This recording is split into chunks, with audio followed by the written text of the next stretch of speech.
Tonight, Europe fights back as Donald Trump continues to bash its leaders. They want to be politically correct, and it makes them weak. That's what makes them weak.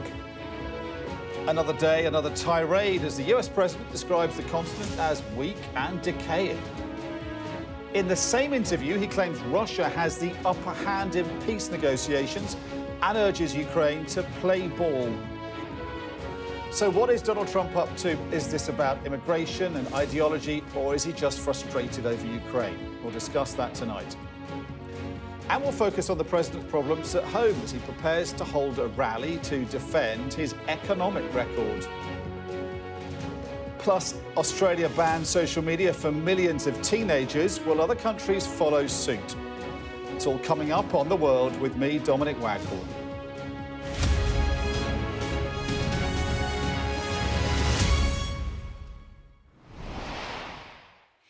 Good evening. Europe is being destroyed. European nations are decaying. Donald Trump has doubled down in his attack on America's once closest allies. I know the good leaders, I know the bad leaders, I know the smart ones, I know the stupid ones. You got some real stupid ones too. But they're not doing a good job. Europe is not doing a good job in many ways. They're not doing a good job. I want to ask They you talk about too that. much, and they're not producing. We're talking about Ukraine. They talk, but they don't produce. I think they're weak, but I also think that they want to be so politically correct. I think they don't know what to do. Europe doesn't know what to do.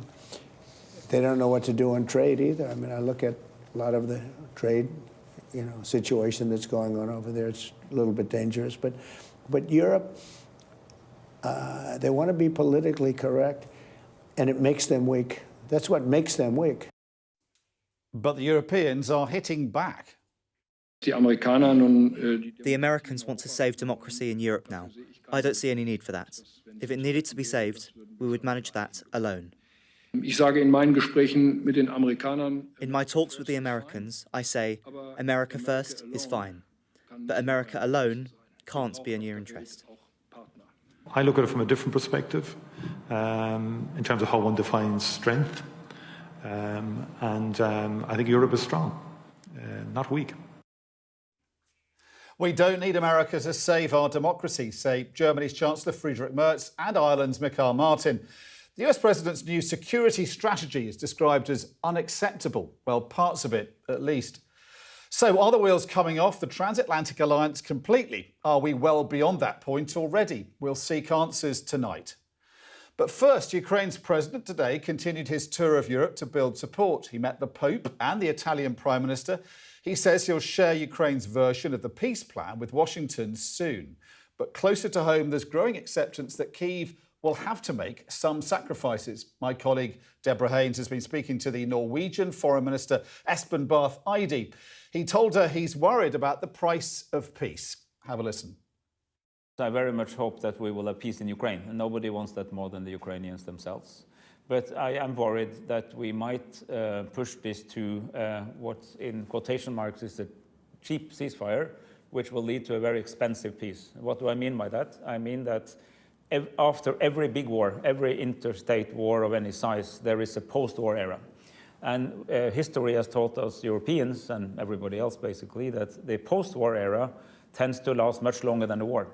And the parameters of the post-war era are actually defined in the settlement that you find. And if you are not careful, you will lock in certain things that it will be hard to overcome.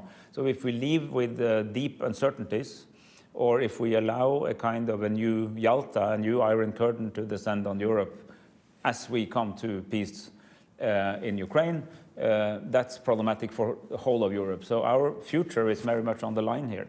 And it's important for Ukrainians more than anybody else, but it's also the future of UK and Norwegian and all other European security.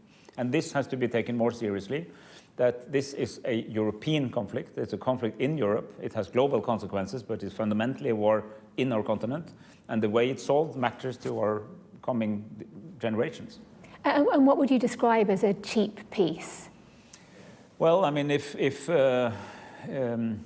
If Ukraine is forced to give up territory that it currently military holds, I think that would be very problematic.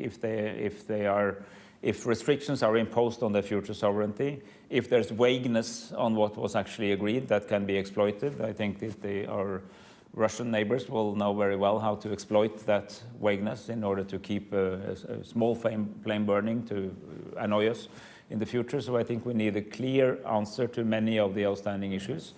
There's always a contrast between the need for peace and getting everything right, so you hardly ever have absolutely perfect peace deals.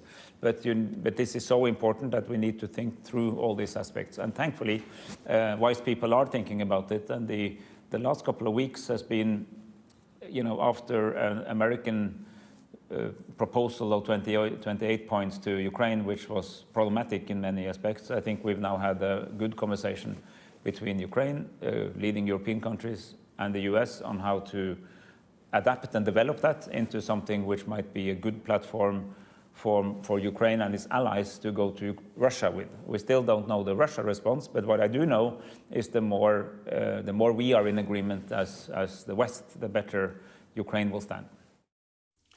So a US president increasingly at odds with Europe. How much worse could it get? Let's bring in Brett Bruin, a former US diplomat and foreign policy advisor to Barack Obama, now president of the Global Situation Room Consultants Group. Brett, thanks for joining us. I mean, these are extraordinary times. These erstwhile very close allies now sort of at loggerheads, it seems. A lot of European hand-wringing, but we've kind of seen this coming, haven't we? Should we be as surprised as the Europeans seem to be sounding? We certainly shouldn't be surprised. The signals have been there, not just for the last year and during his latest campaign for presidency, but even in the first term. And I think that is what's surprising, Dominic, is, going back to 2014, when I was at the White House under Obama, that was when the Europeans needed to kick into gear. That was when we needed to see more decisive action. Now, here's the interesting thing. Trump has actually given air cover. I don't mean air cover in the sense of providing it to Ukraine, but to European leaders to be able to take the hard political decisions. We're talking Germany, France, even Spain, which has been a reluctant NATO member. Any sign of that happening there? Do you think are the Europeans now going to take the cue from Washington? I think we are going to see, interestingly, in the coming days and weeks, because what's happening on the negotiations with Moscow's front, quite frankly, is taking all of that influence from Brussels out of their hands. So they've got to get back out ahead of it. What we saw, quite frankly, from Keir Starmer, Emmanuel Macron, the notion of putting actual boots on the ground in Ukraine from European forces, that's worrying for Putin. That's the kind of thing that actually would provide Trump with some leverage to get real concessions out of the Kremlin. And we're waiting to hear what the Ukrainians' response to the peace plan is, and we're going to hear that, we assume, in the next few days from President Zelensky. He's been in Rome today. Let's have a listen to what the Pope has said, because he's weighed in on the argument as well. I think, unfortunately, some of parts of it that I have seen make a huge change in what was for many, many years a true alliance between Europe and the United States. The remarks that are made about Europe, also in interviews recently, I think are trying to break apart what I think needs to be a very important alliance today and in the future. I mean, how much is it a question of the Pope reacting and European leaders, in a sense, all sort of saying how they want the world to be, rather than kind of accepting the world as it is under Trump? Does that penny need to drop further, do you think? But here's the problem. Trump and this notion of European decay, that also means decay of our joint defenses, decay of our economy. So, you can't take Trump literally, because if we take him literally, he's colonizing Greenland and Canada. No, what he's trying to do is undermine Brussels, undermine London, so as to get more concessions in the old New York real estate negotiation process that is so tried and true with Trump. What I think Europe needs to do is take the initiative, because Trump is not, at the end of the day, a sophisticated actor. This is where I think European leaders, starting here in London, ought to take the initiative, lay out what does good look like? What does an acceptable peace agreement look like? And yes, Zelensky is going to say, I'm not giving up land. However, that, as we know from diplomatic days, can mean many things in the Korean Peninsula. South Korea didn't give up the land. We just accepted that this was an indefinite line of demarcation.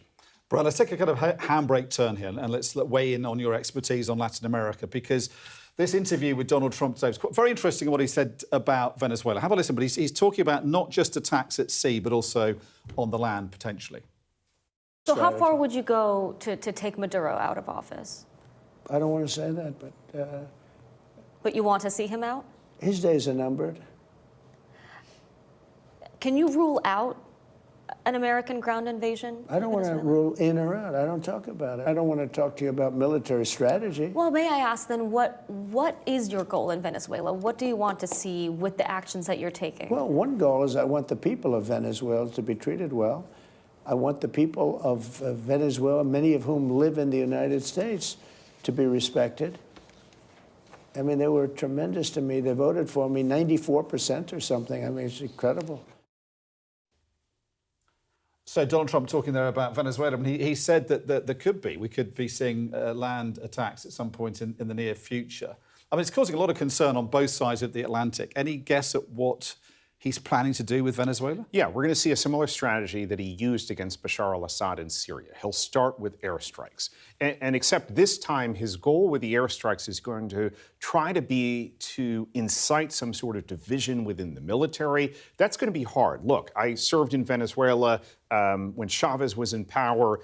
The Cubans and the Venezuelans have built up a pretty robust system in the security, the military forces. And this is the key problem. Despite having a democratically elected leader in the last elections that Maduro refused to recognize, we don't have a system, a security system, that even if Trump is successful, even if he wipes out Maduro and you see Maria Corina Machado take power, that does not necessarily give her the tools to govern with an adequate security apparatus. So you think there will be airstrikes, and if there are, what, from your understanding of how Venezuelans might respond to that, are they going to sort of hunker down and rally around their leader, even though they don't like him, or is it going to lead to some kind of change? No, the Chavistas are unpopular, and they have been governing under the barrel of a gun for a long time here. So no, it will be welcome. Obviously, you've got to also account for potential civilian casualties and consequences. So the U.S. strikes have to be limited, have to be targeted.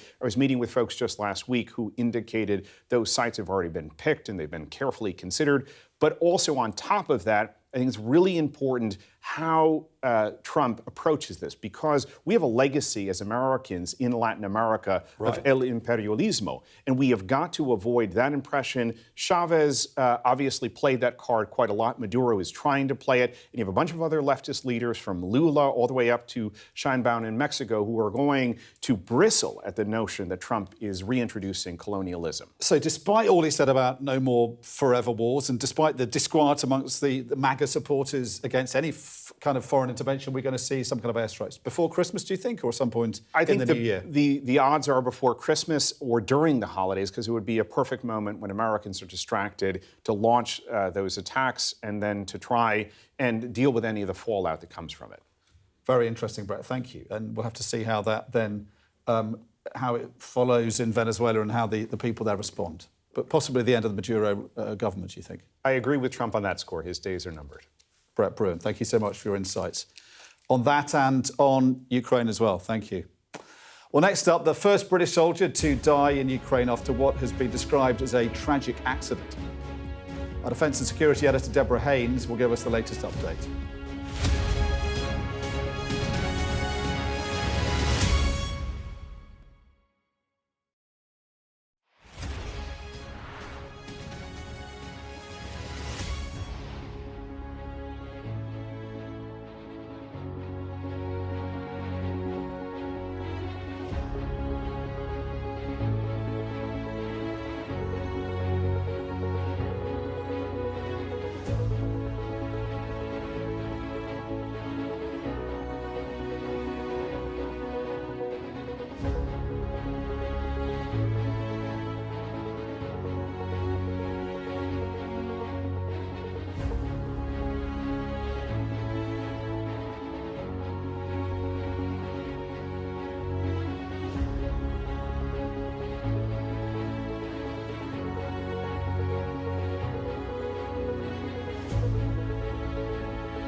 The best thing about being a Sky News journalist?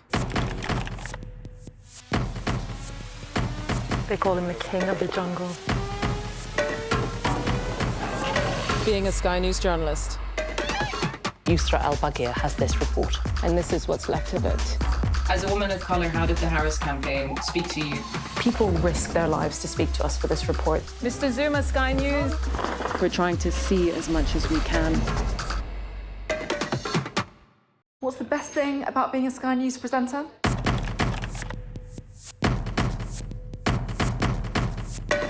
We've done the work and the reading, so you don't have to. Being a Sky News presenter. Hello, and welcome. Westminster, the heart of British politics. I'm so sorry about what happened to you. So what on earth is going on? It's not true. Can I tell you what I think? It's really unusual. Mornings with Rich and Frost. Let's crack on. Let's get started. What's the best thing about being a Sky News journalist? Who's funnier? Being a Sky News journalist. A special edition of The World with me, Yalda Hakim. Pakistan has the right to respond. You're like, what? Historic day here today. Congratulations, this is a huge moment. But what happens now? Welcome back. It's been confirmed a member of the British Armed Forces has been killed in an accident in Ukraine this morning. It's believed to be the first time a serving member of the British military has been killed in Ukraine since the Russian invasion. In a statement, the Ministry of Defence said it is with deep regret that we must announce that a member of the UK Armed Forces died in Ukraine this morning, Tuesday, the 9th of December. He was injured in a tragic accident while observing Ukrainian forces test a new defensive capability away from the front lines. The family has been notified and our thoughts are with him at this sad and difficult time. The Defence Secretary John Healey has just tweeted saying he is devastated by the news. Well, we've already seen Deborah Haynes at the top of the programme interviewing the Norwegian Foreign Minister, but I mean, it's a very sad milestone, Debs. What do we know about the death of this soldier in Ukraine? Well, there's only very scant details at the moment. And like you say, this is the first time that we've been told about a serving member of the British Armed Forces being killed since Russia launched its full-scale war. We don't know when the accident happened. We know that he tragically died today, but we're told that it happened following, he was observing the Ukrainian military testing some new weapon away from the front line. We understand that it was not thought to be the result of any hostile action. The Sun newspaper is reporting that this person was a member of the UK Special Forces. The Ministry of Defence is neither confirming nor denying that, but the British government has previously acknowledged that the UK does have a small footprint of British troops in the country, and they're providing security for the embassy and for the staff there, the ambassador, and also support for the Ukrainian armed forces, including there's been some sort of medical training going on. But there are scant details, and of course Russia exploits all this kind of information to make false claims that the UK is actually fighting on the ground, whereas we know, yes, former British service personnel have been killed, sadly, when they've gone to fight in Ukraine. But like I said, this is the first time it's a serving service person that's been killed, sadly. Deborah Haynes, thank you very much for the update. I'm sure we'll hear more from the British government, possibly more from Moscow in due course. Thank you. This is The World with me, Dominic Waghorn. Next up, the divisive Trump tariffs. Are they really making life more affordable or less for Americans?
The best thing about being a Sky News journalist? I'm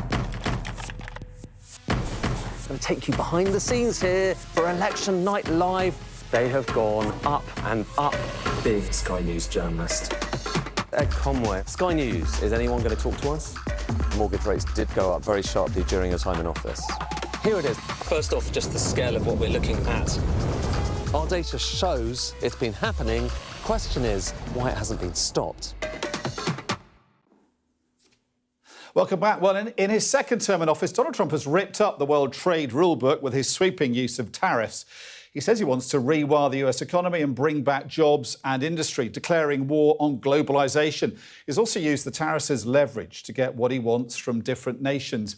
But is it helping at home?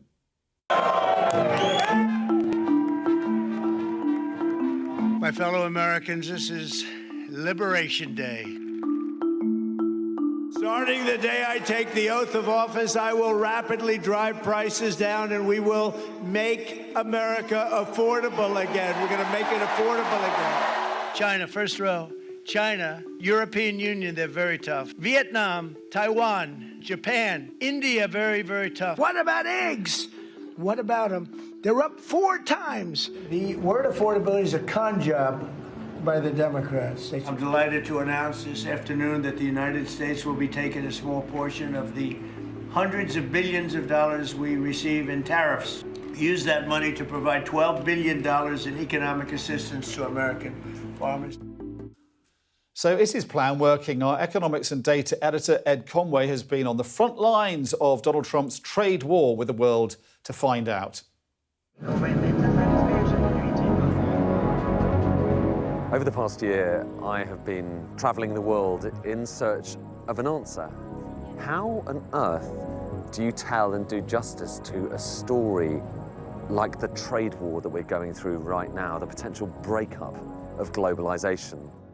This is the border between Canada and America. And while there's a river running between them, you couldn't really get a better example of 2 completely intertwined economies. Parts for motor cars going across on the bridge behind me from Canada to America and back again, potentially picking up tariffs on the way. Modern passenger vehicles are assembled from thousands of tiny components. Here at Lanex, they make steel parts you'd only ever see if you look beneath the body of a car, as well as these strikers that secure the vehicle doors when you close them. Making door strikers is not a sexy business. You need to bend and extrude thick steel rods and press steel coil into just the right shape before welding it all together. But, and this is the key part, each of these little components is made not just in Canada, but also in America. I mean, everything is intertwined. We don't just have Canadian suppliers on one program from start to finish. So you would buy your material from the US side. You would process it on the Canadian side. Consider the journey one of these striker plates takes in its production. The steel comes from Wixon, just northwest of Detroit. It crosses the border to the Lanex plant in Canada. Then it's sent to Brampton, Ontario for heat treating before travelling back across the border to Warren in the suburbs of Detroit for plating.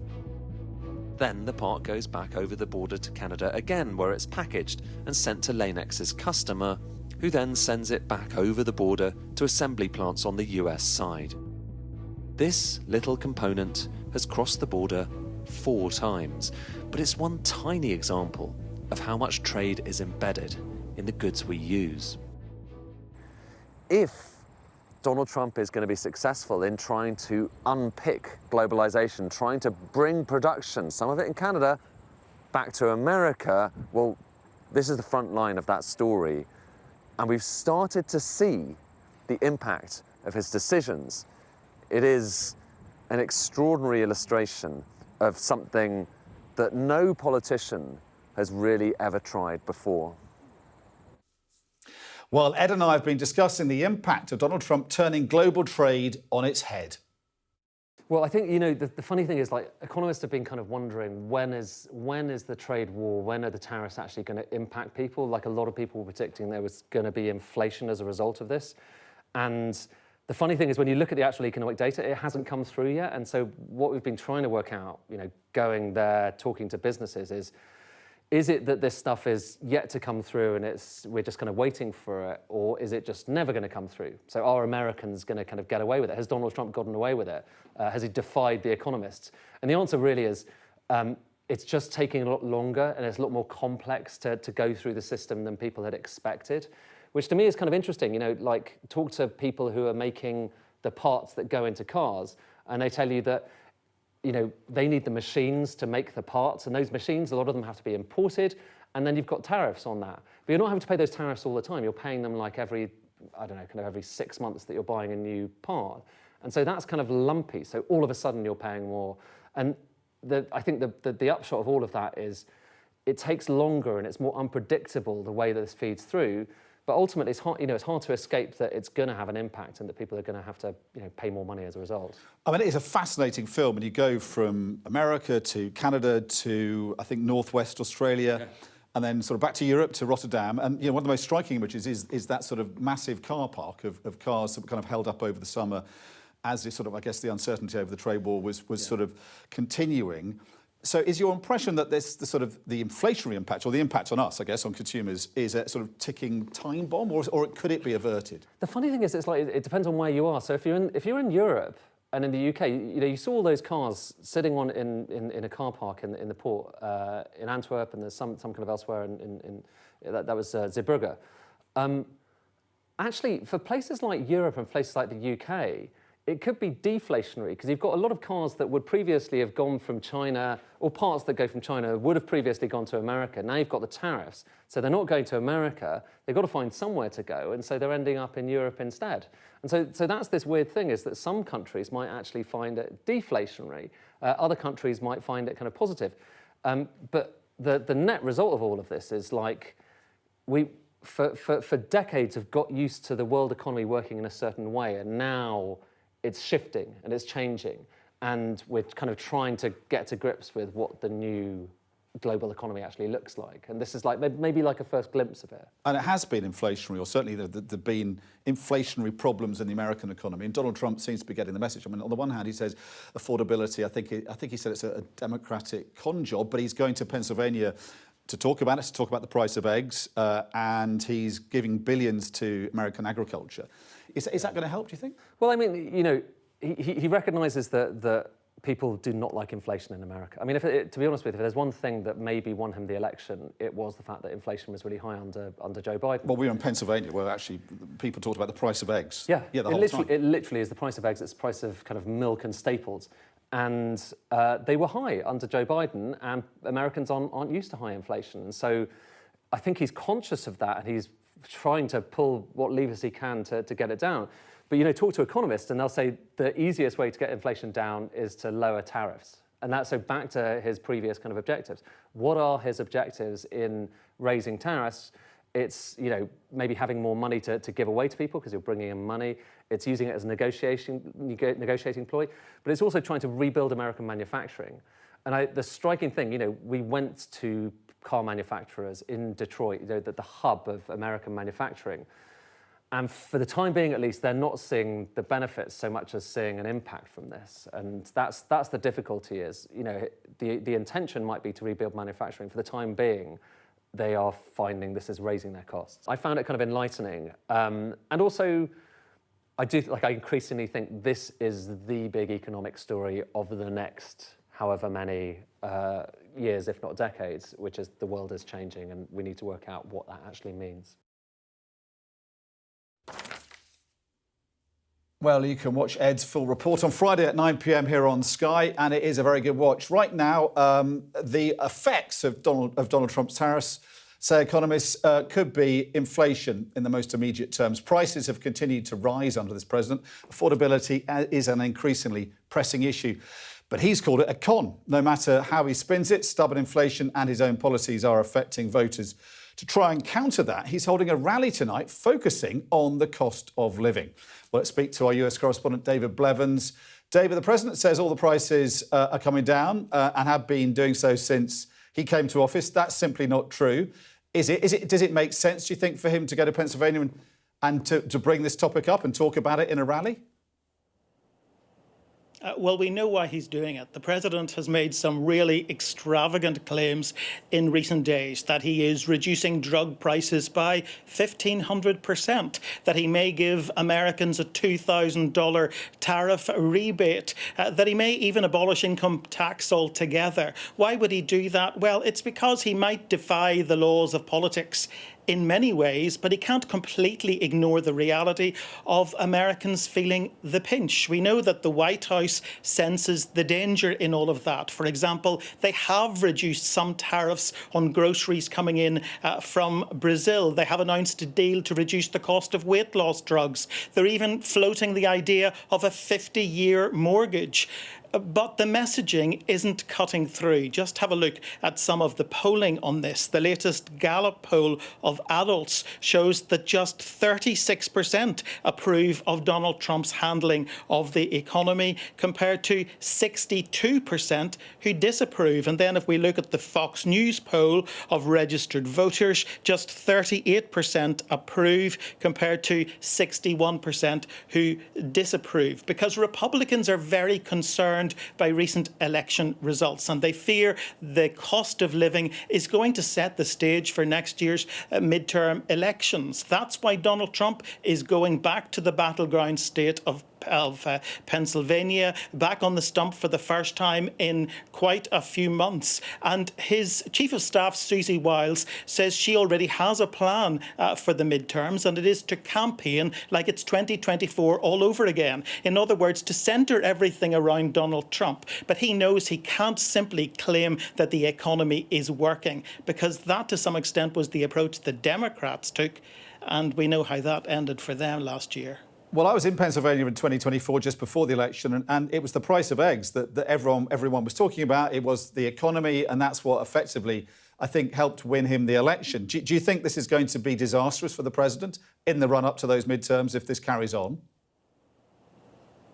Well, it's the issue that many people are talking about, really back since the days of Bill Clinton. When we remember the old adages, the economy's stupid, it still applies. It's the thing that really matters. People want a difference in their pocket, and they're not experiencing it right now, no matter what they're hearing from the White House, from those who are imposing the tariffs, from those who are seeking to do trade deals with countries around the world. So the president is going out on the stump today to hammer home the message that I can make a difference, that I'm not taking the same approach that the Democrats took. But remember what Joe Biden did. Joe Biden blamed COVID. Then he blamed the war in Ukraine. Then he accepted the term Bidenomics. In many ways, that's what Donald Trump is doing right now. He's blaming Joe Biden. He's telling people it's all going to work out okay, but they're not going to be confident until they feel the difference in their pocket.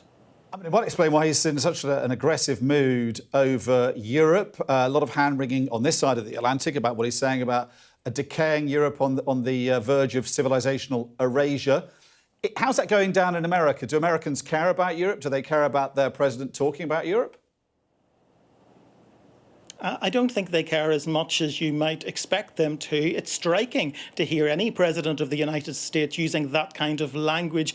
But in many ways, the optics have been there for a long time. All we've got to do is think back to Vice President J.D. Vance's criticism of Europe in the Munich Security Conference back in February. Think back to the "you don't have the cards" moment with Vladimir Zelensky in the Oval Office, or to the number of times European leaders have sought to appease Donald Trump. And when you reflect on all of that, really you understand that his comments about Zelensky having to get his act together and start accepting things, and his comments about European leaders having to stop talking and start dealing, are part of a pattern. In many ways, Donald Trump is simply verbalizing this dramatic U-turn in US foreign policy we've been talking about for a few days, all of it contained in this new national security strategy, a strategy that for the first time questions questions the reliability of European countries as allies. And to many, the fact that he's suggesting he may be willing to endorse populist parties across Europe, whether it's Reform in the UK,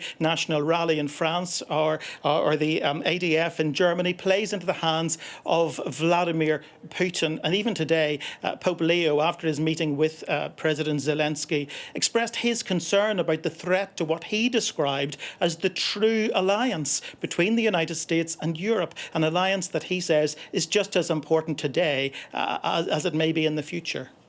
David Blevins in Washington, thank you very much for the update. Well, next up, the under-16 social media ban takes effect in Australia.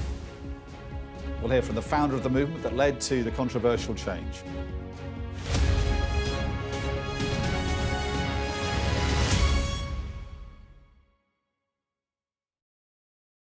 Hello and welcome. Mornings with Ridge and Frost. Huge questions to be grappled with. No, this is really important. Sophie, it's important. But you're asking me a direct question, so I'll give you a direct answer. The big stories you want to know about, the big interviews as well. We need to be able to tell our story. Your heart stops. Very briefly, it did, yes. A real treat. Morning, Rolf. That needs looking at. Cheat Sheet, the podcast that gets you up to speed. And we're going to bring all of it to you in 10 minutes. Can you do a bit of Kostama for us? Did you know his father's a toolmaker? My father's a toolmaker. Let's crack on. Let's get started.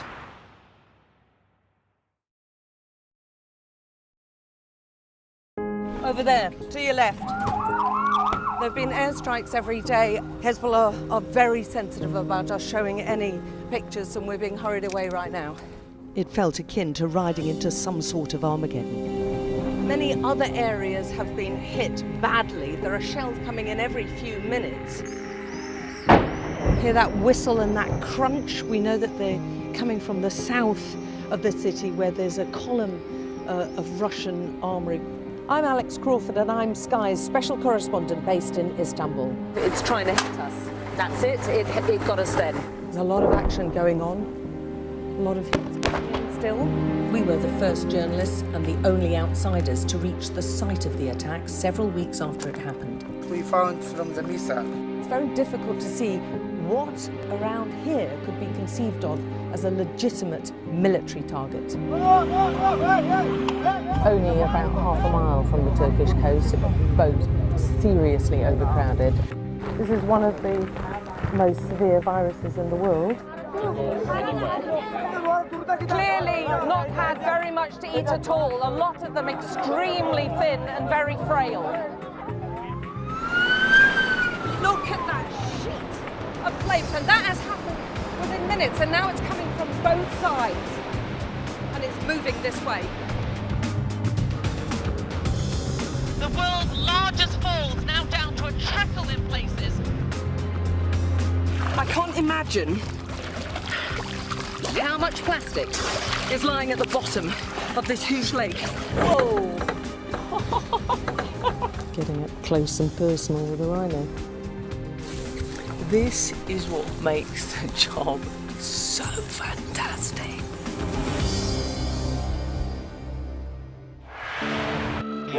I'll tell you on another day on the podcast what that was all about.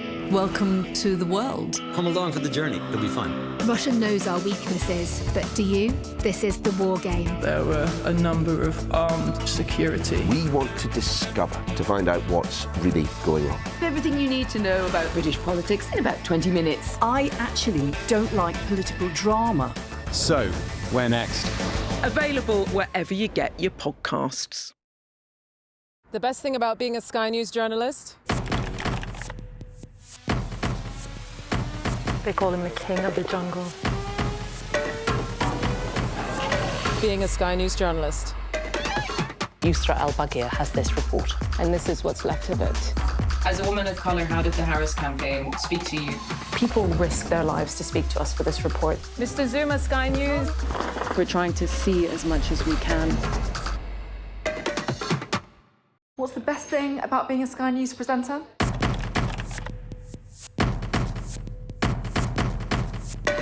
We've done the work and the reading, so you don't have to. Being a Sky News presenter. Hello and welcome. Westminster, the heart of British politics. I'm so sorry about what happened to you. So what on earth is going on? It's not true. Can I tell you what I think? It's really unusual. Mornings with Rich and Frost. Let's crack on. Let's get started. Welcome back. Well, millions of teenagers in Australia are waking up to the day they've been dreading when their access to social media sites like Instagram, TikTok, Snapchat have been blocked. It's the first country to ban social media for children under 16, and it's being closely watched around the world as we all worry about the impact of social media on children's health. We've been hearing on the programme from teenagers affected by the change, including one 15-year-old who is suing the Australian government. We need to fix screen time use and the explicit content. That's what the government should be going after. They should be making these companies put more things in place to get rid of the bad things on social media, because we didn't do anything wrong. It's social media companies that have the dangerous content. I've been on social media since I was about 10 years old, so I've definitely grown up on it, and it's how I've developed a lot of social connection. But I feel like for younger ages, it would be like a big improvement. I just think that parents need to be a lot more involved, and I know a lot of people think that this will push parents away from affecting their kids' social media, but I think it would sort of give their parents a reality check that social media has affected their kids. There's a loss of social interactions, especially when you're like meeting new people and trying to communicate with your friends, because I know a lot of people nowadays use social media to interact, so it's definitely got its positives and negatives. So let's have a look at the evidence, the scientific evidence behind this social media ban in Australia. Well, I've got to warn you, this is really a story about the lack of evidence. And in fact, there's a mystery here because we can't find the evidence. But anyway, we'll get to that. First, let me show you what we do know. Right, to start, teens are on social media a lot of the time. YouTube, Snapchat, Facebook, and so on, they're all over it. You probably knew that already. This is something else we know for sure. This is a chart of teenage self-harm. The red line is girls.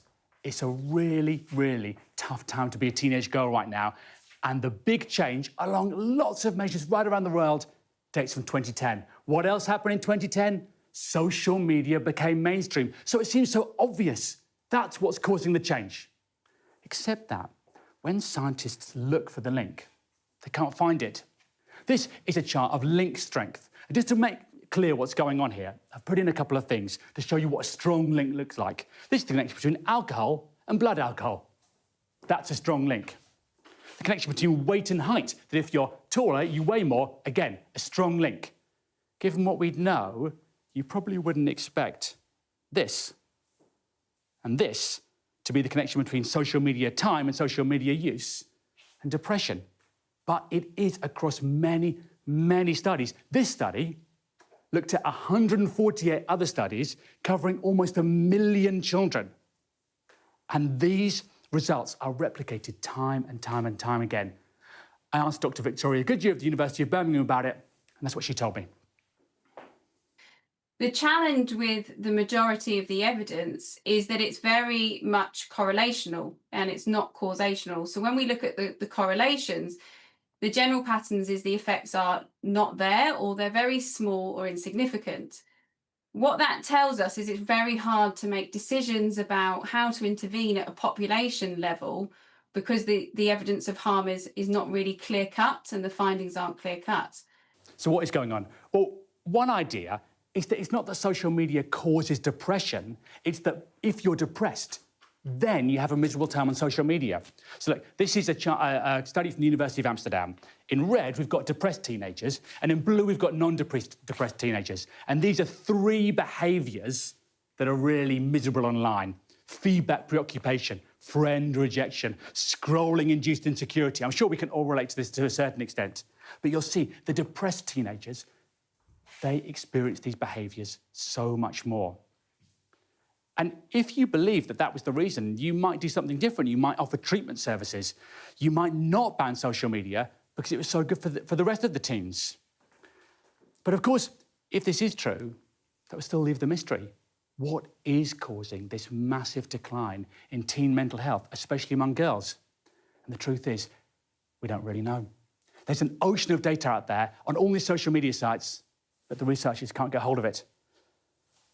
So I'm afraid in this area, the scientific evidence is frustratingly sketchy. Well, that was our technology correspondent Roland Manthorpe with his assessment. Let's bring in Nicole Johnston, who is in Sydney now. Nicole, I guess it's a bit early in the day, so I don't know if you managed to talk to any teenagers, but how is this going down in Australia, do you think, now it's actually begun, this ban? Look, speaking to teenagers over the last week, there's been a real mixed bag of opinions, as you can imagine. There are some who are for it, some against it, some not quite sure. They're sitting on the fence. So there is the full gambit. It is early in the morning, only not quite 9 a.m. here in Sydney, but kids have had weeks and months to start preparing for this. Schools have been trying to educate students about it. Students have been moving their social contacts onto other social media platforms that they are allowed to use. They've been trying to work out how they'll stay in touch with their friends. But I have heard that a lot of kids are upset, that they were quite emotional over the last week because these social media platforms, they haven't just flicked the switch overnight. They have been doing this over a number of days. Kids have been taken offline. But one of the big concerns, of course, is how successful will all of this be? Will it be a messy rollout? Will it be bumpy? And I think the government is prepared for that. That's what it is saying. It's not expecting any of this to be easy at this stage. I just got off the phone with someone who was 17 years old. So she is allowed onto social media, but she had been kicked off. So there are all sorts of problems happening with the age verification and with all of these algorithms. And then the other concern, of course, is in a country like Australia, so huge, so vast, there are lots of children who live in remote outback areas who really depend on social media. So we've heard from those sorts of students, they would like to be back online. But of course, in metropolitan areas, I've heard a lot more sort of nuanced views. Kids say that they are addicted. They're concerned about online bullying. There has been a big campaign in this country because of high-profile cases of young people committing suicide after online bullying. So there has been a growing crescendo in Australia about social media. And Australians know that the rest of the world is watching to see exactly how this plays out. Nicole Johnston in Sydney, thank you for the update. We'll see how it continues to play out as this ban continues. But 36 months is the organisation that pushed to get the law enacted in Australia. 36 months refers to the delay from 16 to 18 years of age. Its founder, Australian radio host Michael Whipfley, joined me a little earlier and said that the word ban is too strong. I think for the rest of the world, I know some of the language here in Australia has been a social media ban, and we like to refer to it more from 36 months, the campaign that we ran here in Australia, as more of a buffer, more of a delay. Yeah, but if you're 14 or 15, it is a ban, isn't it? You're being banned from using social media. That's the right word, sure. For that small amount of people, yes. But what we want you to do is pull the lens back. I've got kids that are 10, 9 and 5. We've got to change the law, and then we have to change the behaviour. So that's where we say to everybody, think of the bigger picture here. We've got data from 2010, which is absolutely devastating when it comes to the mental health of our teenagers. And I'm really proud of the Commonwealth to be able to stand up and say, hey, big tech, stop. This experiment's done enough and it's not working, and we can do better for our kids. Well, you say you got data, and I'm afraid you're at a disadvantage. You've not been able to listen to Roland Manthorpe, who is our technology correspondent. Now, he looks at the data and he says, yes, there is a correlation between mental health going sort of the wrong way after around 2010 and 11 when smartphone and social media sort of comes to the fore. But he says scientists have tried very hard to make a direct evidence-based correlation, and they just simply have failed. And what is going on is a kind of moral panic. I mean, is there really a scientific basis for this kind of more draconian legislation and action that's going on in Australia? I've seen this on both sides, Dom. What we represented is really common sense. And this is the number one topic keeping parents up at night. This is the number one topic that sits in conversation on the sideline at all the sports. This was the one thing that was really, really damaging when it came to parents and their family structure. So the other thing we did as well, Dom, in terms of the campaign that we led, we spoke to a lot of schools.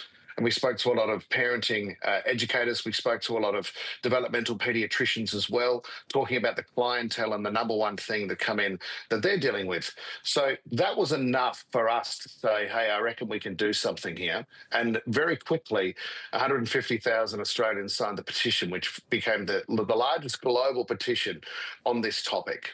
So you're happy to admit this is really based on anecdotal evidence rather than sort of hard scientific fact? Well, it depends who you're talking to. As I said, you're going to have professionals on both sides that want to argue this.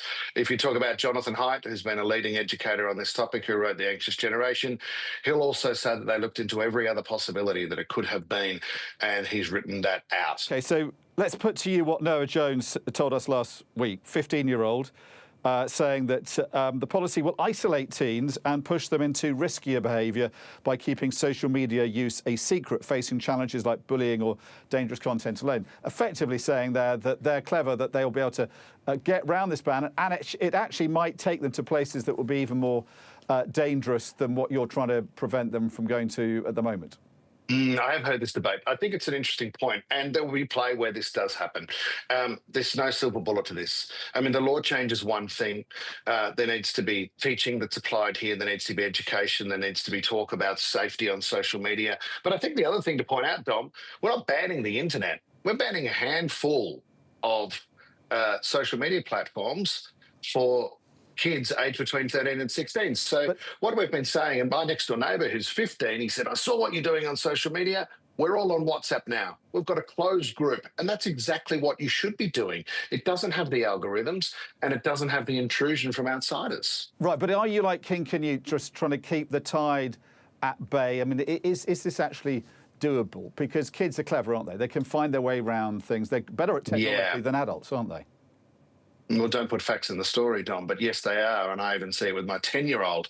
But yes, that's absolutely going to be the case. But you know what the other thing this does, and it's already working, is it creates some air cover for the parents. And at that grassroots level, there's communities that are saying to each other, you know, this is better. This is not the right way. We can do better. And I hope that everybody is in line with what I'm doing, which is not allowing social media for my kids. So that coupled with, I think, a change in the tide also regarding smartphones in schools, I think all these pieces need to play together to move forward. So it's not just going to be the law change, and that's what I'm talking about. The behaviour needs to change, and then also the programs running alongside need to complement what we're trying to do here.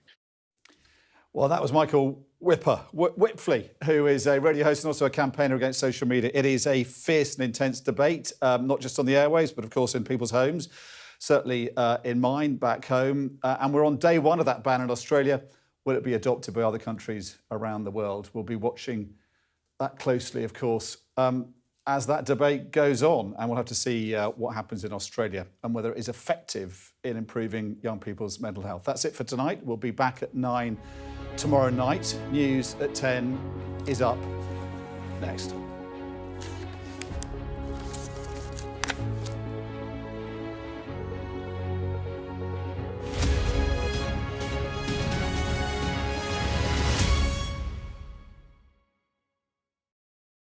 What's the best thing about being a Sky News journalist? Who's funnier? Being a Sky News journalist. A special edition of The World with me, Yalda Hakim. Pakistan has the right to respond. You're like, what? Historic day here today. Congratulations, this is a huge moment. But what happens now?